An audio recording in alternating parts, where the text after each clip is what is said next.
Harta sejatinya merupakan sesuatu yang cukup penting dalam hidup. Namun, ini bukan soal materi. Kita bicara tentang harta yang teramat berharga yang tidak bisa tergantikan oleh apapun, yaitu keluarga. Kasih sayang di dalamnya menjadi sebuah kebahagiaan yang tak ternilai. Dan bagaimana jadinya jika harta tersebut tidak ada? Seperti halnya film yang akan saya ceritakan kali ini, yaitu Miracle in Cell Number 7. Film drama asal Korea ini akan mencerminkan sebuah ikatan kasih sayang dari keluarga dengan dibumbui drama yang mungkin akan menyentuh hati siapapun yang melihatnya. Seperti apa filmnya? Untuk itu simak terus video ini hingga selesai dan inilah dia Miracle in Cell Number 7. Bentar. Sebelumnya saya mau minta maaf jika kalian kurang nyaman dengan cara saya membawakan alur film kali ini. Mungkin akan terdengar sedikit bindeng. Itu karena beberapa hari ini saya sedang pilek dan waktu itu saya sedang... Oke, skip. Kita kembali ke alur ceritanya. Yesung adalah seorang pengacara muda. Ia baru saja menyandang gelar tersebut. Hari itu, dia datang menuju sebuah lapas menemui ayahnya, atau lebih tepatnya ayah angkat, yang merupakan seorang kepala sipir di lapas itu. Di situ, Yesung menerima sebuah berkas kasus yang ingin ia sidangkan.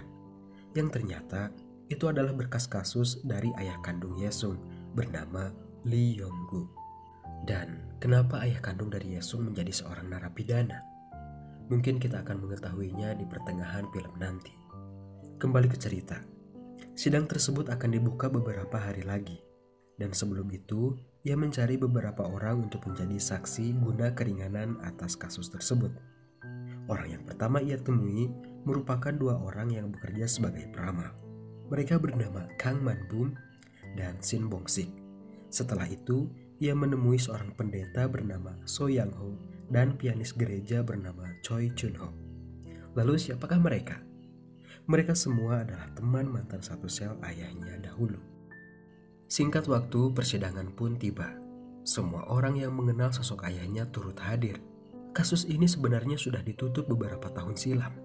Namun, Yesung kembali ingin membuka kasus tersebut demi sebuah keadilan sang ayah tercinta, harta paling berharga yang ia miliki. Dalam sidang, pihak penggugat merasa di atas angin karena kasus ini sebelumnya sudah ia menangkan di awal persidangan. Tapi Yesung tidak menyerah. Kemudian ia pun memberi kesaksian kepada hakim dan seluruh hadirin yang ada di ruangan tersebut. Sebuah saksi nyata bahwa sang ayah tidak pernah bersalah. Lalu film pun bergerak mundur beberapa tahun silam, ketika Yesung masih sangat kecil. Yesung kecil hanya tinggal berdua bersama ayahnya. Meskipun sang ayah memiliki keterbatasan, namun kasih sayangnya tidak pernah terbatas kepada Yesung. Lee Yong-gu merupakan sosok ayah terbaik dan paling sempurna di mata Yesung. Suatu hari, Yesung dan ayahnya berada di depan sebuah toko tas. Mereka memandangi tas impian yang sudah berminggu-minggu Yesung inginkan. Kesulitan ekonomi membuat sang ayah belum bisa membelikannya. Hingga sesaat kemudian, tas bergambar Sailor Moon tersebut terjual dan dibeli oleh seorang anak dari komisaris polisi. Yonggu yang sangat polos berbicara kepada komisaris tersebut, yang pada intinya ia memohon agar tas tersebut jangan dibeli karena Yesung sangat menginginkannya. Namun komisaris angkuh tersebut justru marah dan tidak terima, sehingga ia memukuli Yonggu di toko tersebut. Dan jelas saja hal tersebut membuat Yesung menangis melihat ayahnya diperlakukan seperti itu. Tapi Yonggu tidak peduli apapun yang terjadi pada dirinya, karena kebahagiaan Yesung adalah yang utama. Yesung sendiri sadar akan keterbatasan sang ayah, sehingga ia bisa berlapang hati sebagai seorang anak kecil. Singkat cerita, keesokan harinya Yonggu bekerja. Ia bekerja sebagai tukang parkir di sebuah pusat perbelanjaan. Sudah menjadi rutinitas setiap hari hubungan ayah dan anak ini. Nampak sangat erat satu sama lain dibalut kasih sayang keduanya.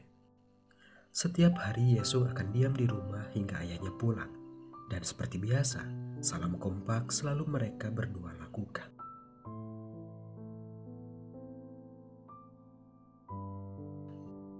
Singkat cerita, hari itu Yonggu menerima upah kerjanya. Dan kebetulan anak komisaris kemarin tengah berada di situ bersama orang tuanya. Perlahan ia mendekati Yonggu. Anak tersebut ingin menunjukkan toko lain yang menjual tas sepertinya. Tanpa pengawasan, anak itu pergi menuju toko yang dimaksud dan Yonggu mengikutinya. Namun sial, sebuah insiden terjadi yang membuat anak tersebut meninggal. Dalam kepanikan, Yonggu berusaha memberi pertolongan pertama. Namun ia disalahpahami oleh seorang ibu-ibu tua yang kebetulan melewati jalan tersebut. Bagai tersambar petir, Yonggu akhirnya dijadikan saksi sekaligus tersangka. Lalu ia pun digiring menuju kantor polisi, padahal jauh di rumahnya, Yesung kecil menunggunya untuk pulang dan memberi pelukan hangat untuknya. Namun tak ada kata pulang untuk malam ini, dan Yesung sendirian.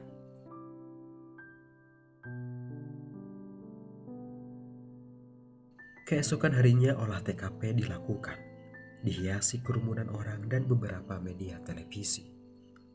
Yonggu yang polos tidak bisa berbuat apa-apa, bahkan untuk menjelaskannya pun ia tidak bisa.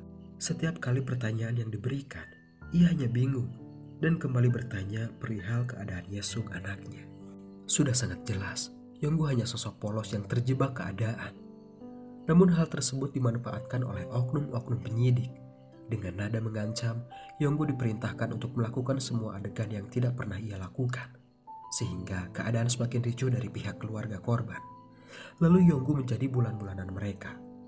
Berbarengan dengan itu, Yesung yang hendak mencari Yonggu ke tempat kerjanya, secara kebetulan melewati kerumunan tersebut yang membuat rasa penasarannya muncul. Hingga kemudian, ia melihat ayah tercintanya itu digiring polisi bak seorang penjahat. Tangis pun meledak antara ayah dan anak. Mereka saling memanggil karena rasa takut akan kehilangan.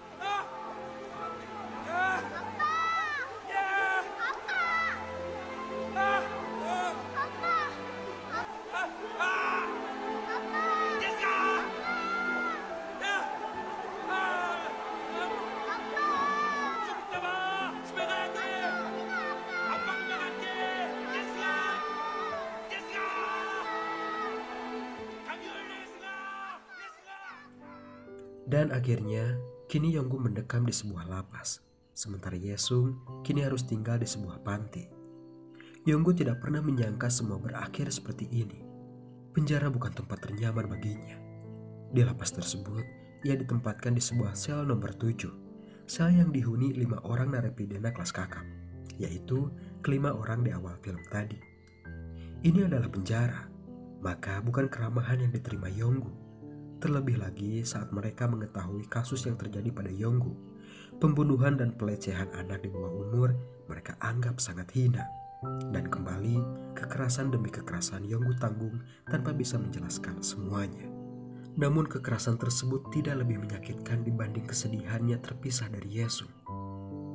Ia hanya bisa menyendiri di antara narapidana lainnya. Hingga pada suatu ketika, ia melihat rival dari So Yang Ho ingin melakukan percobaan pembunuhan atas keiriannya kepada Yang Ho. Namun hal tersebut digagalkan oleh Yonggu meskipun akhirnya ia terluka. Namun atas kejadian tersebut, Yang Ho menjadi respek atas yang dilakukan Yonggu untuknya. Untuk menebus kebaikannya, Yang Ho menawarkan satu permintaan kepada Yonggu. Tentu saja, Yonggu hanya menginginkan satu hal, yaitu Yesung anaknya. Permintaan yang cukup mustahil bagi Yang Ho, tapi sebagai bos di sel itu, ia bersedia mengabulkannya dan di kemudian hari, tepat di hari keagamaan, Yang Ho memerintahkan Man Bum untuk menculik salah seorang anak dari paduan suara untuk mengobati rasa rindu Yonggu kepada anaknya. Bukan hal yang sulit bagi penyelundup seperti Man Bum. Ia pun mengambil salah seorang anak dan berhasil membawanya masuk ke dalam sel. Dan sangat beruntung, ternyata anak tersebut adalah Yesung yang memang tergabung dalam paduan suara di sekolahnya. Entah sebuah keajaiban atau memang keberuntungan, ayah dan anak ini menangis haru melampiaskan kerinduan juga kecemasan. Namun tidak demikian dengan napi lainnya. Mereka justru dalam masalah besar. Mereka hanya memiliki waktu 2 jam untuk mengembalikan Yesung sebelum acara selesai. Namun mereka terlambat, sehingga Yesung terpaksa tinggal lebih lama di dalam sel. Kekhawatiran semakin menjadi-jadi dirasakan kelima napi lainnya. Percobaan demi percobaan dilakukan untuk mengembalikan Yesung, namun semua itu gagal. Hingga beberapa hari kemudian, kepala sipir mendapat laporan seorang anak tertinggal di lapas. Ia pun segera melakukan audit ke setiap sel, dan akhirnya Yesung ditemukan. Kepala sipir merasa kecolongan. Ia marah sejadi-jadinya, dan Yonggu menjadi pelampiasan selaku orang tua dari Yesung. Hingga kemudian ia dijebloskan ke dalam sel pengasingan, dan untuk kali kedua ayah dan anak ini kembali terpisah. Singkat cerita, suatu malam terjadi insiden kebakaran di dalam lapas yang disebabkan salah seorang napi mengamuk. Dia membakar salah satu kantor. Seluruh napi pun dievakuasi termasuk Yonggu. Semua napi berhamburan keluar. Namun lain lagi dengan Yonggu. Ia melihat kepala sipir terjebak di dalam api ketika berusaha menenangkan amukan napi tersebut. Melihat kepala sipir terkapar, ia pun berusaha menyelamatkannya, dan akhirnya mereka semua selamat berkat Yonggu, meski kembali harus terluka. Sikap kepedulian dan pengorbanan Yonggu membuat hati kepala sipir terenyuh dan meragukan tindak kejahatan yang disematkan pada Yonggu. Ia pun terus memperhatikan pribadi Yonggu, ikatan batin dengan Yesung, hingga akhirnya hati kerasnya perlahan melunak dan mulai respek kepada Yonggu. Lalu kemudian, sebagai rasa terima kasihnya, ia memberikan pelayanan khusus kepada Yonggu, yaitu Yesung berhak tinggal bersama Yonggu di dalam sel. Mungkin itu sudah menyalahi aturan, tapi sebagai seorang ayah, ia juga mengerti apa yang dibutuhkan Yesung, yaitu sebuah kasih sayang. Sejak saat itu, sel nomor 7 menjadi penuh warna. Kehadiran Yesung memberi kebahagiaan, canda, dan tawa. Bahkan kelima napi yang awalnya tidak menyukai Yesung, kini justru sangat senang dan sayang kepada Yesung. Banyak hal yang mereka lakukan bersama Yesung. Bahkan kepala sipir ikut merasakan kebahagiaan yang dihadirkan Yesung. Singkat cerita, sidang perdana Yonggu akan digelar. Kepala sipir pun membantunya. Banyak sekali data dan bukti yang kurang kuat, tapi Yonggu dijadikan tersangka. Bahkan keterbatasannya tidak dipertimbangkan oleh pihak pengadilan. Kepala sipir terus berusaha mencari keadilan bagi Yonggu, karena ia sudah yakin Yonggu tidak bersalah. Namun, ia sadar yang ia hadapi adalah sebuah kekuasaan. Sangat mustahil baginya membantu Yonggu melawan komisaris polisi. Namun, ia tetap berusaha. Ia mengajarkan Yonggu untuk memberi kesaksian sebenarnya di persidangan nanti. Bukan hanya kepala sipir, kelima temannya pun turut menyemangati dan mendukung Yonggu. Dan karena hal tersebutlah, hubungan mereka menjadi semakin kuat. Hari demi hari, Yonggu berlatih berbicara. Semua keterangan asli terus ia hafal untuk memberikan kesaksian. Hingga akhirnya, persidangan pun akan diselenggarakan. Nasib Yonggu kini ada di tangannya sendiri. Semua teman dan kepala sipir menaruh harap yang besar kepada Yonggu. Persidangan pun dimulai. Ketegangan mulai dirasakan. Di sana pihak penuntut memberikan tuntutannya. Lalu pertanyaan mulai diarahkan kepada Yonggu. Kemudian jawaban tak terduga terdengar dari mulut Yonggu.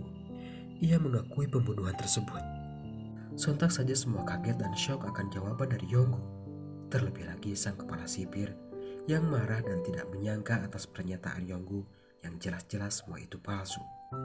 Atas keterangan palsu tersebut, Yonggu akhirnya dijatuhi hukuman berlapis dan ia menjadi terpidana mati. Lalu, kenapa Yonggu bisa memberikan keterangan palsu tersebut? Dan ternyata, beberapa hari sebelumnya, mental Yonggu di bawah tekanan. Sang komisaris melakukan kekerasan juga mengancam akan keselamatan Yesung. Bahkan, pengacara yang seharusnya meringankan kasus Yonggu justru ikut menekan Yonggu. Untuk itulah, demi melindungi buah hatinya, Yonggu yang polos menuruti tekanan tersebut. Yonggu hanyalah korban kesalahpahaman, ketidakadilan, juga rasa tidak terima sang komisaris akan takdir putrinya meskipun ia tahu Yonggu tidak bersalah. Untuk itu, ia melakukan ancaman kepada Yonggu untuk mengakui semua perbuatan yang tidak pernah dilakukannya demi melindungi reputasinya sebagai komisaris polisi. Kini Yonggu hanya bisa murung. Ia tidak tahu kenapa semua menjadi seperti ini. Tapi ia juga sadar bahwa ia tidak akan selalu ada di sisi Yesus. Semua teman-teman dan para sipir yang mengetahui pribadi Yonggu terus menyemangatinya. Karena mereka tahu yang diinginkan Yonggu adalah kembali berkumpul dengan Yesus. Untuk itu, mereka terus memberikan waktu bagi ayah dan anak itu untuk bersama. Dan tibalah waktunya hari di mana Yonggu akan dieksekusi. Bertepatan dengan itu, Yesung juga berulang tahun. Mereka merayakan hari paling bahagia bagi Yesung, juga hari paling menyedihkan bagi Yonggu. Satu persatu mereka memberikan hadiah pada Yesung. Begitupun dengan Yonggu. Ia memberikan janji kepada Yesung, yaitu berupa tas Sailor Moon yang ia inginkan sejak lama. Namun tas tersebut tidak lebih berarti daripada kecintaan dan kasih sayang ayah dan anak tersebut. Setelah semua selesai, Yonggu yang sembari menggendong Yesung digiring oleh polisi menuju tempat eksekusi. Seluruh penghuni lapas turut sedih melihat pemandangan mengharukan itu. Bahkan, kedua sipir juga turut merasakannya. Yonggu adalah sosok baik sekaligus ayah terhebat di mata mereka semua. Bukan hanya empati, mereka yang dulunya membenci justru kini merasa sayang kepada Yonggu. Kini Yonggu berpamitan dengan Yesung, terpisahkan jeruji besi. Segala nasihat tidak henti Yonggu berikan kepada Yesung. Juga kata sayang tidak henti Yesung berikan kepada ayahnya. Dan jujur saja, bagi saya scene ini merupakan scene paling menyentuh.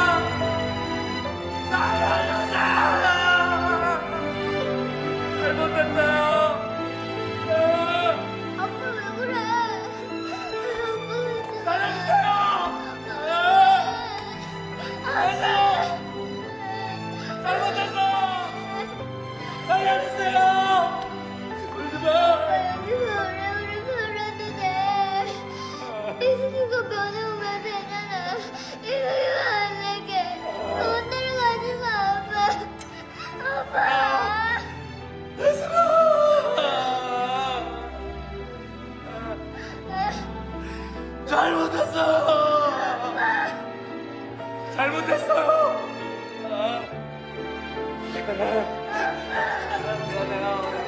잘못했어요, 선생님. Yonggu pun menangis sejadinya. Ia menyesali semua yang terjadi.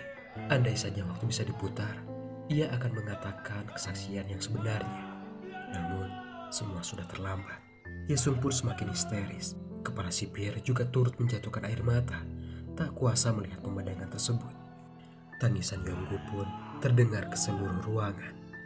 Dan itulah untuk terakhir kalinya mereka mendengarkan suara Yonggu. Sebelum akhirnya Yonggu dieksekusi dan mati di bawah ketidakadilan.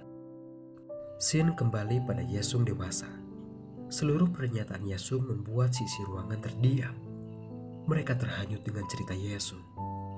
Mereka kini tahu fakta sebenarnya. Dan ternyata perjuangan Yesung tidak sia-sia.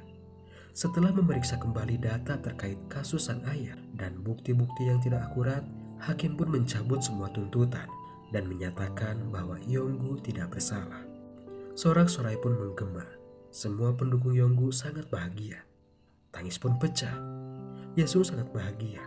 Meski ayahnya sudah terlanjur dieksekusi, tapi ia terus berjuang demi nama baik sang ayah. Ia ingin semua orang tahu bahwa seorang pria bernama Lee Yonggu bukanlah orang jahat. Ia adalah pria yang sangat baik dan sosok ayah terhebat di seluruh dunia. Lalu film pun selesai. Itulah dia Miracle in Cell Number 7. Seluruh alur cerita dibungkus sangat apik. Dengan dibumbui komedi, jadi sesekali kita akan tertawa. Meski sesekali juga hati kita akan terenyuh melihat akting si kecil Yesung dan juga Yonggu. Namun tidak lepas juga pesan moral yang terkandung dalam film ini sangat bermanfaat untuk kita. Saking bagusnya film ini, beberapa negara seperti Turki membuat remake film ini, meski ada sebagian cerita yang diubah. Bahkan Indonesia sendiri meremake film ini dengan judul yang sama. dan dibintangi oleh Vino G. Sebastian selaku Yonggu versi Indonesia. Dan untuk kalian yang sudah menonton film ini, bagaimana menurut kalian isi filmnya? Tulis di kolom komentar. Kekurangan seseorang tidak selamanya menjadi hal yang tidak baik. Justru di balik kekurangan seseorang, pasti ada kelebihan yang kita tidak miliki. Kita juga jangan merasa punya kesempurnaan. Karena kalau kita tidak menjadi orang baik, itulah kecacatan kita yang tidak kita sadari. Semoga film ini memberi banyak manfaat untuk kita. Dan semoga juga tidak ada yang menjadi korban atas lemahnya hukum dan ketidakadilan. Karena sudah sepantasnya kejahatan itu diberantas, namun keadilan jangan turut terlupakan. Terima kasih atas waktunya. Semoga kalian senang dengan konten ini. Salah dan kurangnya mohon dimaafkan. Dan yang terpenting, jangan lupa untuk dukung channel saya dengan cara like, komen, dan subscribe. Akhir kata dari saya, wassalamualaikum warahmatullahi wabarakatuh. Semoga hari kita bahagia.